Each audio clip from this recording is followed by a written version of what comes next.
السلام عليكم ورحمة الله وبركاته. مقعي وشيف جواهر وقوي إسلي waxaan maanta meeshan ka wadnaa dadka la cabirayo oo loo cabirayo shakhsi ahaan qofka isa soo bixinayo laazim ma aha qofka inuu la dhaho kaalis cabir cudurkan waa cudur ilaahay keenay waa coronavirus kaas oo daawo lahayn daawadiisa umay ka hortag tahay waxana wuxuu ilaahay keenay waaye maxaa yeelay annaga dad muslim baan nahay dhaqan leh saas darteed maadaama dadna naga dhinteen oo isli ka xisaabsan naga dhinteen dadna ku jiraan quarantine waxaan door badnay haday dawlad aan nahay inaan keenno dhakhtarintii meeshan aan keenno oo dadkii la cabiro qofkii resultkiisa laga arko email baa loogu soo dirayaa after 2 to 3 days sidaas haddana lagu daaweynayaa wax public oo la shaacinaya ma aha maxaa yeelay waa la qariyaa badi identity-ga qofka shakhsiyan waa la qariyaa marka Soomaali waxaan u sheegayaa waxan waa cudur ilaahay keenay ma aha wax sina ku imaaday waa wax minan ilaahay ka imaaday nin walba ku dhici kara cudurka cadaan ma leh madow ma leh jareer ma leh jilaac ma leh taajir ma leh maskiin ma leh marka dadka inay wacyigelinta qaataan oo lis cabiro baa muhiimada ah ha Soomaali sideedaba fariimo qaldan baa loo sheegaa oo waxay ka aaminsan yihiin baaritaankaanayto inuu yahay qofka hadii lagu arko qof dhintayba inuu yahay waxaas aqli ma aha cudurka waana laga kici karaa waana loo mariili karaa waana loo dhiman karaa laakiin intaana la gaarin waxa ka horeysa horta inaad cabirto marka sidoo wasiirka noo sheegayba hadda ka hor hata qof kasto kugu dhow oo agtaada jooga waa suspect maxaa suspect waxa la yiraahdaa ka shaki maxaa yeelay cudurku wuu faafay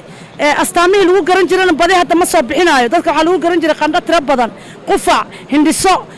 imnool ku xanuunaan hadda wixii mala adoo isku socotida la arkaa inaad qabtid sidaa darteed dadka inay soo bixiyaan oo la iscabiro aniga waa la cabiraan kula hadlayo resultkaygan sugaya shalay liga qaaday result waan sugaya maxaa yeelay caafimaadkaaga waa muhiim waxana waa wax ilaahay keenay wax oo macsiyo ku imaadana ma Soomaali cabsidan faraha badan intay dayso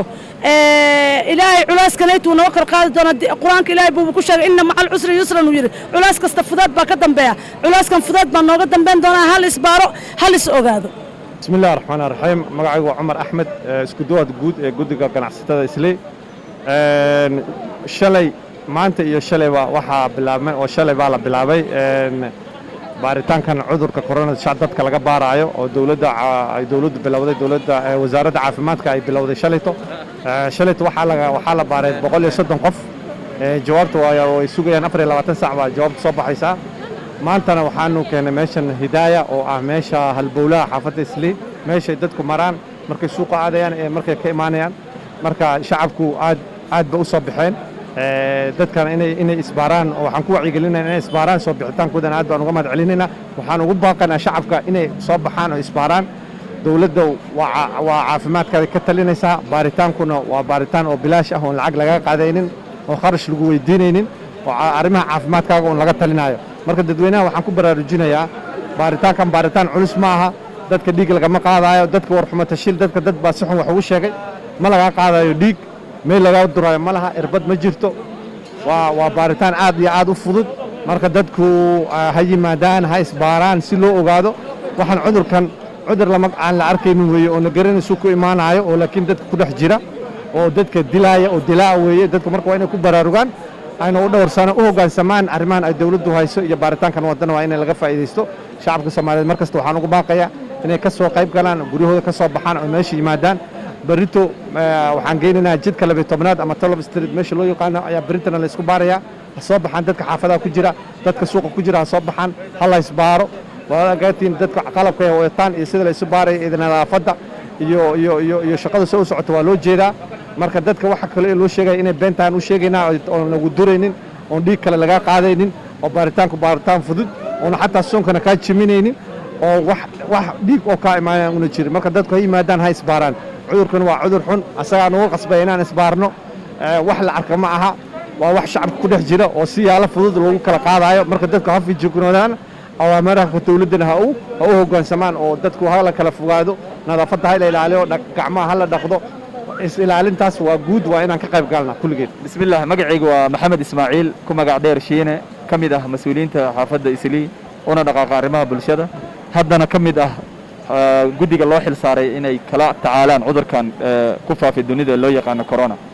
baaritaankan wuxuu bilowday shalay ilaa maanta socdaa shalay walow gilika dambe la bilaabay bil ramadaanna lagu jiro ilaa 130 qof ayaa laga qaaday oo annaga mas'uuliyiinta xaafadan ka midnahay guddiga ganacsatada iyo siyaasiyiinta ay ka mid yihiin waxaan isu baarnay inaan muujino dadweynaha inay nagu daydaan waxaan ay tahay wax iska caam ah marka waxaan ku baraarujinaynaa dadka reer Isli inay soo baxaan saa hadda u aragteen maantana si fiican ay u soo baxeen geesinimo ay suubiyeen mar walbana waxaan ka codsanaynaa inay awaamirta dhaqaatiirta qaataan guddiga ganacsatada madaxdooda warkooda ay qaataan ay la socdaan bulshada iyo adduunka kalaba way jiraan mana laga waayo bulsho walba inay ku jiraan Soomaali kaliya ma ahan dad waxay ku leeyihiin waa caafimaad qaba qofka caafimaadka qabaaba ugu fiican inuu asaga caafimaadkiisa xaqiijiyo annagoo dhan caafimaad waa qabnaa waan isbaarnay waana jawaabti waa helnay marka waxaan ka codsanayaa wararka bannaanka suuqa ku jiro cudurka ku salaysan in warka beenta ah laga dhadaayo wasaaradda caafimaadka warka ay soo saartay waa war xaqiiqa cudurka inuu jirina shaki kuma jiro waa wax xaqiiqa annagaan idin xaqiijinayn idinkana marqaatiya ka tin dunida dad u dhintay iyo dad uu ku dhacay mid walba oo taqaanaan qof walba shakhsi u yaqaanana wuu jiraa marka yaan indhaha la istirin dhagahana la istirin goobta saad ugu jeedaan 3 goobood waaye goobta ugu horeyso qofka qandhadiisa lagu cabirayaa goobta ku xigta waa lagu diiwaan gelinayaa magaciisa da'diisa telefonkiisa email hadduu leeyahay iyo inuu cudurro hore lahaa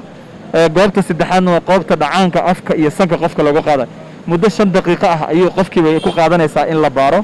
oo dhacaanka iyo diiwaan gelintii wixii dhan loogu qaado marka wax dhiiga la qaadayna ma jiro wax kale oo qofka lagu sameynayna ma jiro waa wax 5 daqiiqo ah qofka oo ilbir dhacaankaas loogu qaadaya loona gudbinayo galabta loo gudbinayo qaybta lagu baaro shaybaarka guud ee Camry biri subaxna qofka jawaabtiisa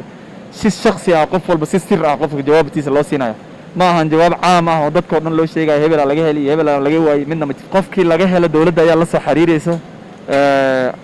waxaana loo gudbinayaa goobo looga tirigalay sida isbitaalka Kenyatta ama KU waana laga daaweynaa inkastoo cudurka uusan daawo lahayn wuxuu leeyahay la tacaal isolation wax la yiraahdo hadday arkaan hataa inuu cudurka qofka ku dhacay laakiin uu mild yahay yar waxay kula talinayaan inuu gurigiisa isku xiro ama hotel ijaarto oo bulshada uusan soo dhaxgalin uusan qaadsiinin cudurka oo wixii uu u baahdana loo keeno iridda loo dhigo ugu dambeyn waxaan ugu baaqayaa bulshada ku dhaqan xaafadda Isli inay qaataan awaamirta dhaqaatiirta iyo warka ka soo baxay dawladda ee bandowga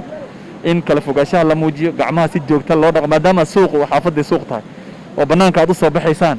mar walba aad taabanaysaan meel walba gacmihiin ay taabanayaan waxaan idinka codsanayaa mar walba si joogto gacmihiin inaad saabuunta ugu meertaan caruurta waa inaan guryaha laga soo fasaxin dadka da'da ah adeeradeen aabayaasheen waxaan u sheegaynaa in ay guryaha ku ekaadaan aysan u soo bixin macna darro inay war soo raadiyaan ama fadhi ku dirir yimaadaan waxaa ka wanaagsan inay guryahooda joogaan cudurkan waxaa la sheegay dadka da'da iyo caruurta iyo dadka xanuunsan inuu u daran yahay oo si fudud u qaadan karaan marka waa inay guryahooda ku ekaadaan السلام عليكم ورحمة الله وبركاته عثمان عدو MCA Isli North marka waxaa bilowday in mass testing dadka lagu sameeyo reer Isli sababtoo ah dad badan ayaa lagu arkay cudurkaasi marka waxaan dhihi lahaa reer Isli in ay soo baxaan marka cudurka iska baaraan gaar ahaan dadka yani waayeelka ah mise dadka yani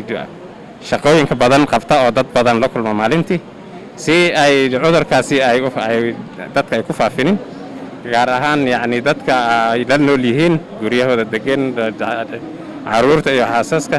in ay yani cudurkaasi ay u geynin waxaa ka codsanaya yani inay imaadaan ay iska baaraan cudurkaasi marka si uu nooga faafin halkan Isli hadda waxaa lagu sheegay ilaa 12 qof 12kaasi qof intii qof ay la noolaayeen iyo intii qof ay la kulmeen kulli yani halis ay ku jiraan marka waxaa fiican dadka in ay maadaan ay marka iska baaraan cudurkaas shalay buu bilowday maanta socdaa marka ma garanayo ilaa goorma soconaya marka laakiin waxaan dhihi lahaa dadka soo baxaano ha isbaaraan magacaada iyo telefoonkaada ma qoraysa marka waxaa laga qaadayaa swabki carabka iyo dhunta marka 24 hours ayaa lagu soo ogeysiinaya haddii oo lagu arko in cudurkaas aad leedahay waxaa adigoon ogeyn ambulance ayaa lagu soo diraa ku qaadaya is ilaaliyaan si fiican wixii yani Ministry of Health ay soo saartay kala fogaanshaha in la kala fogaado mask la xirto haddii aad isu malaysay in aad wax noocaas ay kugu dhacaan in aad yani gooni self quarantine ilaa yani aad aragtid inuu ka baxay haddana in ay isbiimeeyaan oo yani inay isbaaraan aad u fiican tahay si uu ku faafin dadka هذا dadka la baarayo waxa ku badan dad Kenyaana oo Soomaalidu ay ku yartahay maxaa sababa isleedahay maadaama xaafadda Soomaalida ay tahay meesha taasi wallahi anba hadda tuwaashi waan weydiiyey waxaa la yiri dad badan ayaa shalay yimaadeen oo isbaareen marka waxaan ku codsanaynaa inay soo baxaan ay isbaaraan aniga inoo wanaagsan tahay qofka naftiisa ay u wanaagsan tahay marka inay soo baxaan ay isbaaraan ayaan aad u jecelnahay